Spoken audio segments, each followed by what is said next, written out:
re-enable it. Okay, That's above me. okay. What? Good morning and welcome to the County of Berrien. We've got ourselves streaming live now and worked through the technical needs. So it is a pleasure to have you all here this morning. As a reminder, please turn off or silence all electronic devices while we conduct our meeting. Any materials that you wish to have distributed to the board, you can do so by presenting it to the Sergeant of Arms, which is Commissioner Jim Kern, and he'll make certain that that gets distributed to the commissioners and others that need that for record. If you wish to address the Board of Commissioners during public comment, please do so by going to the podium, stating your name, your jurisdiction, and you have 2 minutes to address the board. With that housekeeping done, we will do roll call. Bell. Curran. Here. Freeling. Present. Harrison. Here. Hinkleman. Here. Majerick. Here. Ott. Here. Pittsburgh. Ballraff. Here. Werfel. Here.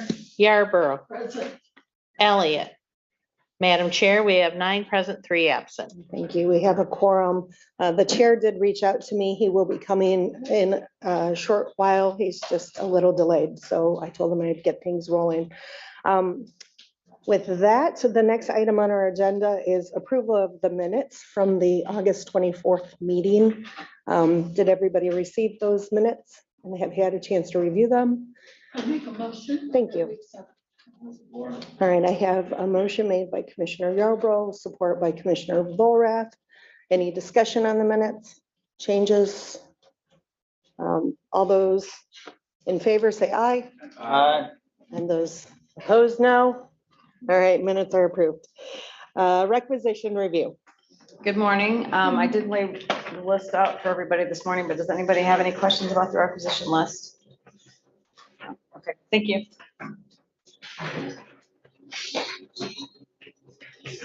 All right, the requisition list has been presented and it's going around for us to sign. That will be considered at the 10:30 meeting. Thank you very much for that, Annette. So with that, we come to the point of our discussion and presentations. And so I'm going to turn this over to Dan Fetty to introduce the guests that we have here and the discussion on material management. Good morning, everyone. We have guests today from the Southwest Michigan Planning Commission, Marcy Hamilton. I know most of you know Marcy, and Becca Schrag, who is a new associate planner with the Planning Commission. And the reason we've asked them to come today is to present to you some changes to Michigan environmental law that were recently enacted over the last about 6 months ago or so, which will substantially alter the way we used to handle solid waste planning in this county and across the state. For a little bit of background for the commissioners that maybe aren't familiar with this or somewhat new to this. For the last 30 years, counties have been responsible for drafting and administering something called a solid waste plan. This basically is a plan that allows for the siting or location of solid waste disposal facilities, landfills. It provides for the regulation of those landfills, for the size of them, and for the types of waste that can be received in those landfills. The county first drafted a solid waste plan in the early 90s, modified that around 2001 or 2002, and we've been operating under that plan for the last 21 or 22 years. And that plan was very simple. It basically said we're going to have 3 landfills in Berrien County, and it also provided for some educational resources and some environmental recycling resources. The changes to state law that recently were enacted do away with that process and replace it with something called a material management process, which incorporates a number of recycling requirements, waste diversion requirements, and so forth. We are going to have to start the process of developing this plan like now. Unfortunately, the legislature gave the counties very little time. This bill was passed in April, I think it was, or yeah, sometime around April. And it has specific provisions saying beginning September of this year, we have to start the process of developing this plan, and we have about 30 months to do so. The state is going to provide financial support for the development of the plan. Becca's going to talk about that. The reason we've asked Becca and Marcy to come here is, having looked at this, we're convinced that on staff level that we don't have the internal resources to do this. We don't have the personnel or the expertise to draft this plan. We certainly don't have the time to do so. Last time we did this, we had 3 full-time employees dedicated to drafting and approving the plan. And we don't have the resources to do it right now. Fortunately, Becca with the Planning Commission has developed a subject matter expertise in this. She knows what she's doing. She's already been to Van Buren County to present similar materials to them. And to cut to the chase, it's going to be our recommendation that the county consider appointing the Planning Commission as the plan developer. In addition to that, we're going to recommend that the county reach out to Cass and Van Buren to see if we can do this on a regional basis to share some resources, because it's too broad for any one county to really handle effectively at this point. So that's a brief introduction. With that, I'll turn it over to Becca, and she's going to go through some of the steps that we have to look forward to in the next 3 years. Thank you. All right, so to get started, as Dan mentioned, the solid waste management plan is being replaced with the materials management plan.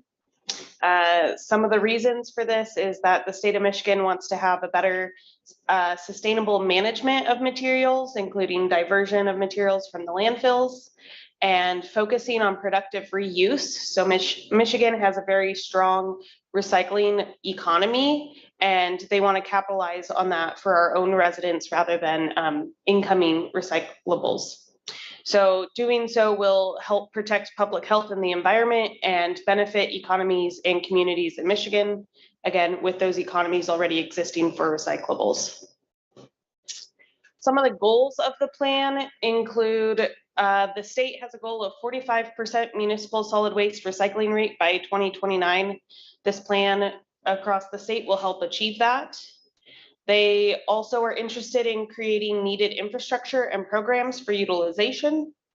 They want to move Michigan toward its goals, and this plan will help do so.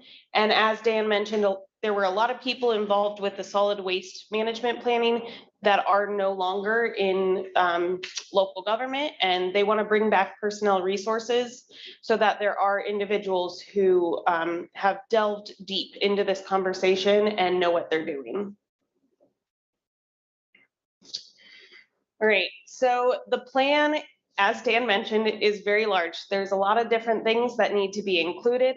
These are just some of those. So a couple of them include identifying all facilities that manage materials and their utilization capacity. The plan has to identify a municipal solid waste recycling rate. That includes a benchmark and a goal. The plan has to develop these goals for organics, recyclables, and other diversion activities, again, including benchmark recycling standards, so we know where we're at and where we need to move toward. The plan has to include educational outreach. This includes hard copies to neighbors, an educational campaign, things like that to try to get people to recycle more so that we can reach our goals. The plan has to include transportation infrastructure for materials management. It has to include an enforceable mechanism to reach the goals that are set by the plan.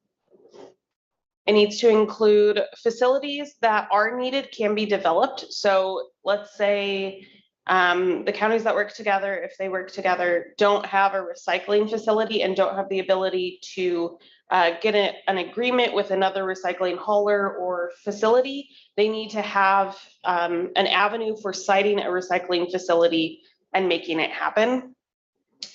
And the plan also has to include grants and regional funding incentives for the continuation of helping fund the implementation and enforcement of the plan. All right, so responsibilities. Assuming that the county wants to take on this responsibility, they will become the county approval agency. The county approval agency is a new group of people, a new agency that will exist. And their responsibility is to adopt, implement, and enforce the materials management plan. They also will need to designate a designated planning agency and individuals to the materials management planning committee. The designated planning agency's responsibilities will be to prepare a work program for how to create the plan and then write the actual materials management plan.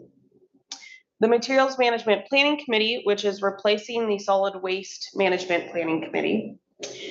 Their job is to direct the designated planning agency, ensure coordination within and around the county, and to approve the plan both before and after public comment. All right, so the Materials Management Planning Committee, this is a list of everyone who is required to be on that committee. I'm gonna run through a couple of them, not all of them. You need one solid waste disposal facility operator. You need one compost or anaerobic facility operator, one individual that generates a managed material, the regional planning agency, and then you can have an adjacent community business representative. If counties work together, there's the option to also appoint one elected county or municipal governmental official and one business that generates managed materials within the planning area. So this is a lot of people that may or may not already exist within the county, which is why we think that working with other counties would make appointing people to this committee easier. Okay, so the benefits of working as a team, this includes whether you decide to work with any other county or adjacent counties. Either way, these are some of the benefits. As Dan mentioned, this is not an unfunded legislation. Each county will get $60,000 to help write and implement the plan. They'll also get a 50-cent per capita with a maximum of $300,000 for the first 3 years to help fund it. If counties work together, each county will get an additional $10,000. So if we have 3 counties working together, there's an additional $30,000 for the implementation and creation of the plan.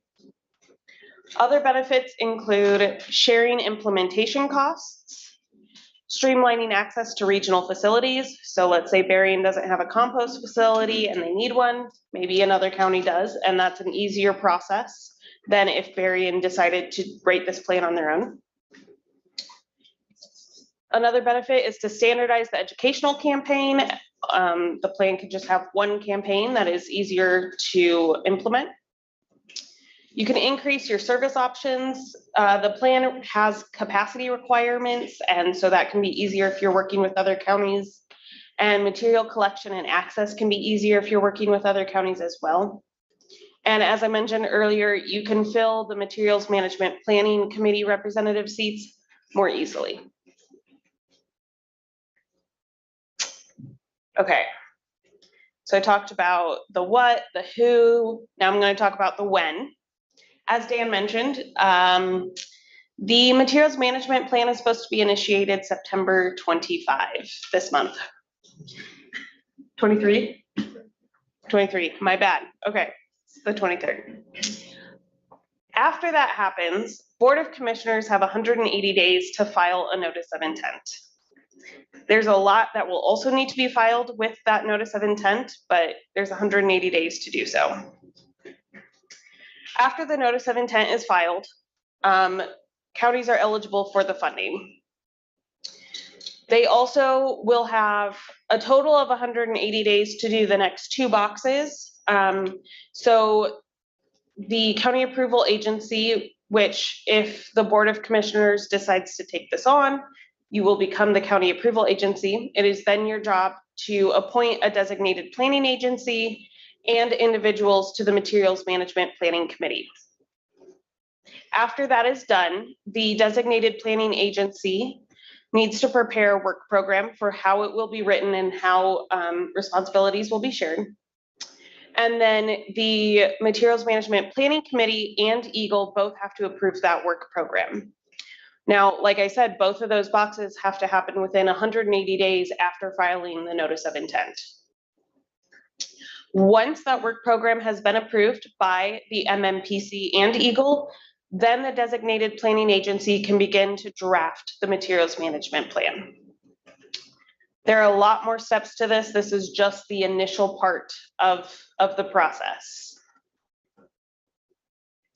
So I'm going to go over some next steps and recommendations. Like Dan mentioned, reaching out to adjacent counties regarding partnerships. These will have to be documented. Eagle does require that counties reach out to other counties. and turn that in with the notice of intent.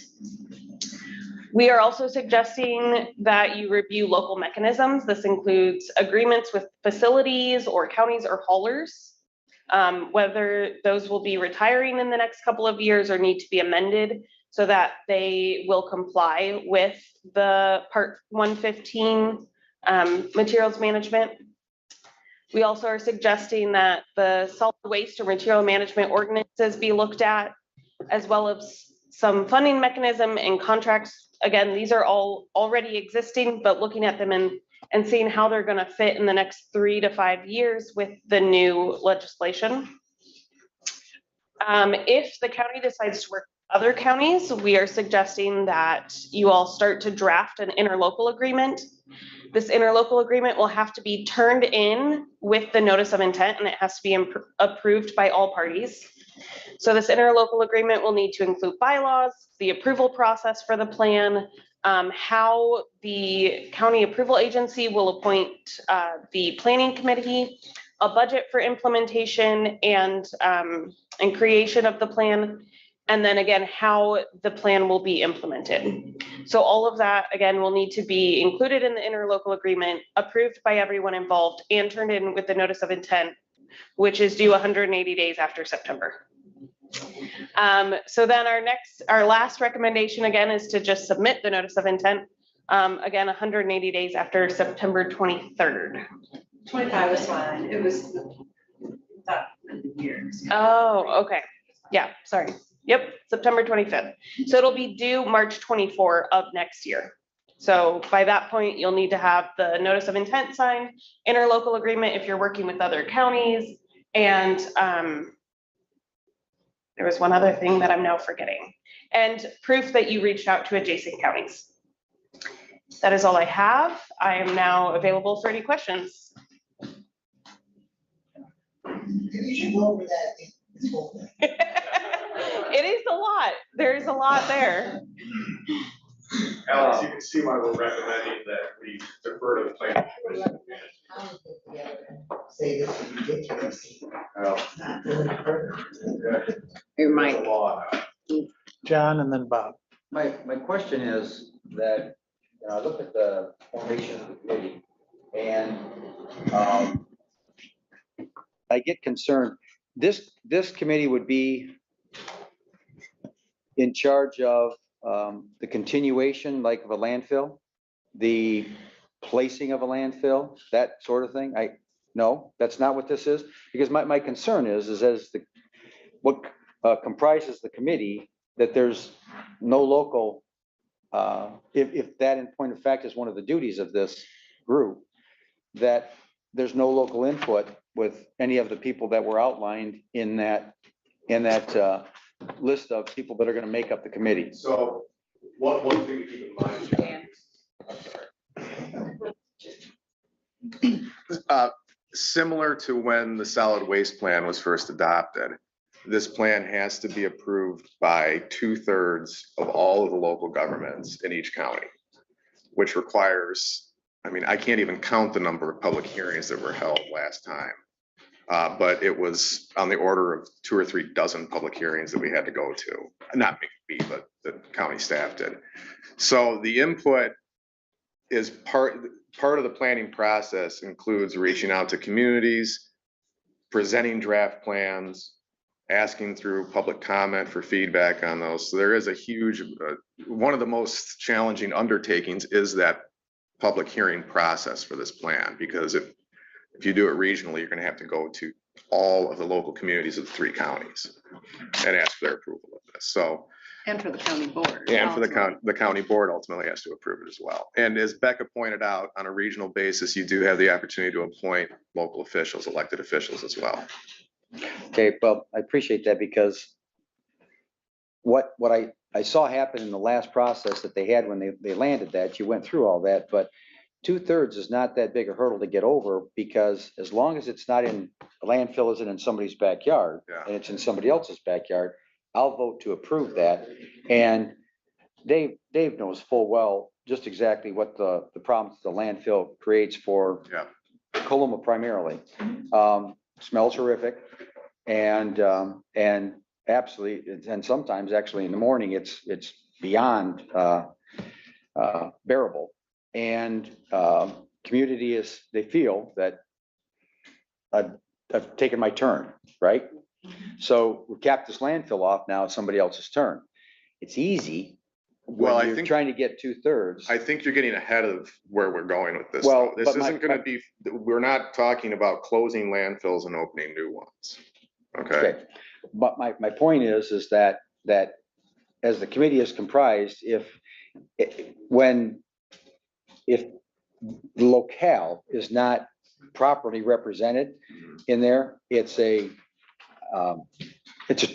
my opinion, a full-blown tragedy. Because, like I said, I know that it's easy to procure 2/3, said this is our plan, and our plan is for, say, continuation here, and we're gonna go through the public hearings, and now we could just walk our way through that, and it's very difficult to do. So those are my thoughts, and on the committee, because I know firsthand that, like in our case with that landfill, that Coloma feels that they've taken their turn. So, And can I just add to that a little bit? Like, you kind of want to think about that committee as kind of like your planning commission. They work on developing your county plan, but, ultimately, it's you that adopts that plan, implements that plan, and has a final say of what's in that plan. So this committee is just kind of the advisory group that is meeting throughout the planning process to put together the plan. But ultimately, it's your plan, and it would be, nothing's gonna be adopted unless you all are in agreement with it. So just kind of keep that in mind, that that's just an advisory group kind of to move through the process. Bob?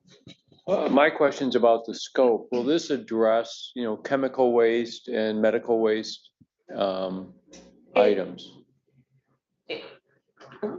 It does include a little bit of like e-waste and hazardous waste. There's not a lot of information out at this point about what that all entails. Just that it would be included in an alternative diversion method, and so it would need to be included in the plan. Any other questions? Terry? In your presentation, it talked about needing to reach a 45% recycling rate by 2029. Do we know where the state currently is on that rate?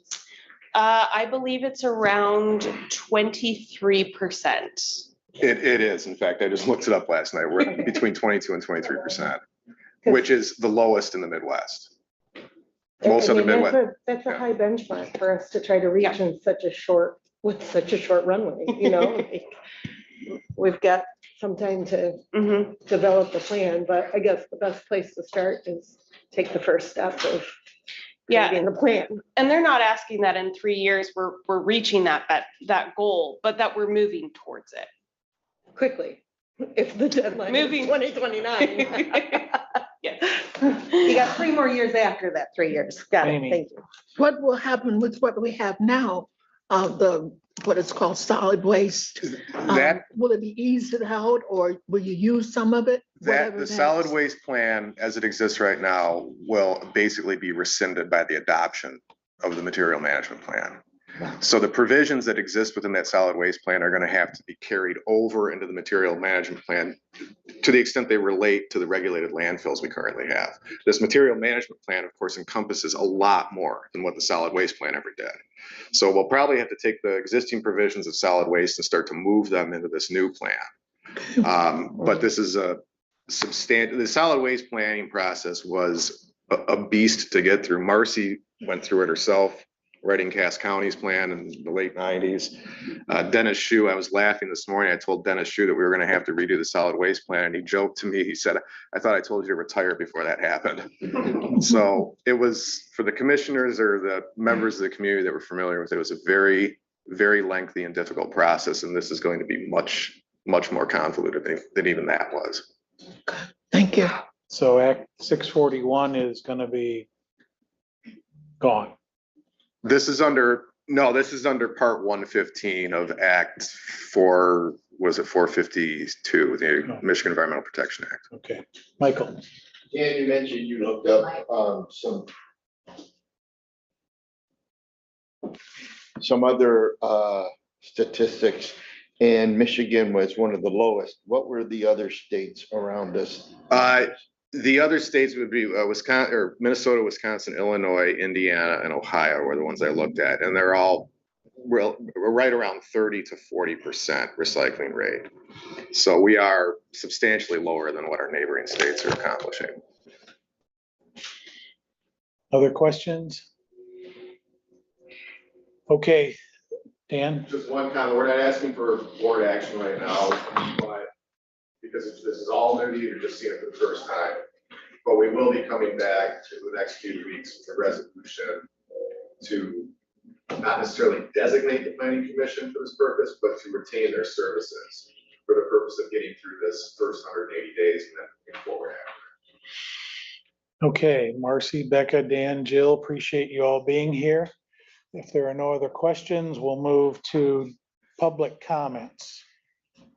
If anyone has any, now would be the time. I guess there's no line queuing up back there, so we're okay. Other business? Anybody have anything? All right, we'll break early for committees back here at 10:30. And I may have to run out. I'm having allergy problems today when my face is swelling up. It's not that I got beaten up, not yet, the day is early. But if I have to run to the urgent care place, I'll hopefully be back by 10:30.